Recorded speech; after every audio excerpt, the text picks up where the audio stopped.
Do you treat your coworkers better than your spouse?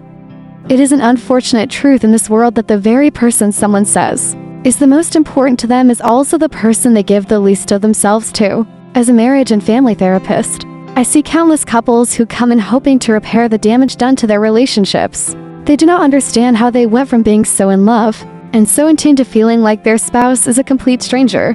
A stranger they are not very fond of either. Sometimes a stranger they cannot stand to be around. So how does this happen? How do couples go from cherishing their spouse to feeling disconnected from them? There are many things that happen over time in a relationship that can dampen, if not destroy, the sentiment between lovers. Some of these things are unavoidable parts of the external world. Others are pits they dig themselves. Over time, both of these change the way they start to view their spouse. Instead of the rose-colored glasses that young lovers often view each other through, at least one person in the relationship will view things through increasingly darker, more sinister lenses. Sometimes it is as simple as not appreciating your spouse's efforts in the relationship.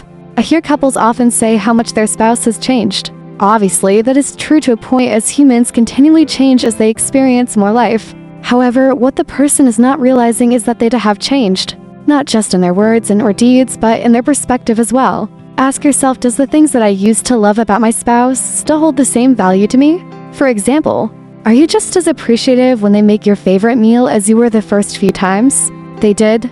Do you even think to thank them for it? All the little things that lovers do to woo each other in the beginning can start to lose their value if the lovers stop appreciating each other. Then, as the acclamations decline, so does the desirable behavior. Person 1, who initially appreciated person 2 and showed them, is now left with person 2 doing less of the things they like. Now we have a situation where the first person is focused on what is not happening and is possibly resenting person 2 for letting them down. Now, even if person 1 had shown adequate appreciation, sometimes illness, changes in physicality, emotional issues, and life demands can impede person 2 from continuing wooing person 1 in the same manner. This can lead to frustration, anger, and even resentment. What both person 1 and person 2 are failing to see is that they need to bring the same level of commitment and energy to each other as they did in the beginning. I have often seen couples who treat their kids better, their parents better, and even their co-workers better than their own spouse. They will show gratitude towards others for even the smallest kindness. However, ignore, dismiss, or even rally against their lovers' wooing attempts. Did you thank your spouse for dinner last night? Did you thank your spouse for working hard for your family's success? Did you thank your spouse for spending time with you? It goes further than gratitude, though. Lovers, unfortunately, start to give their most loved one their worst. Yes, in long-term relationships, there will be times when you see your spouse's worst, and good relationships can recover from that.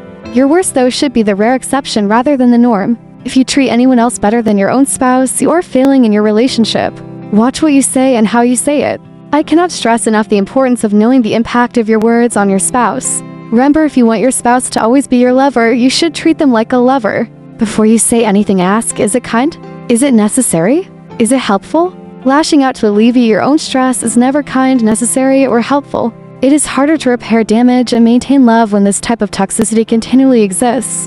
When feeling flustered, remember you love this person. So act accordingly and protect them from your wrath. Be kind and gracious with your spouse. Woo them. Ask them how you can love them better. Remember, the prime directive is to protect the relationship.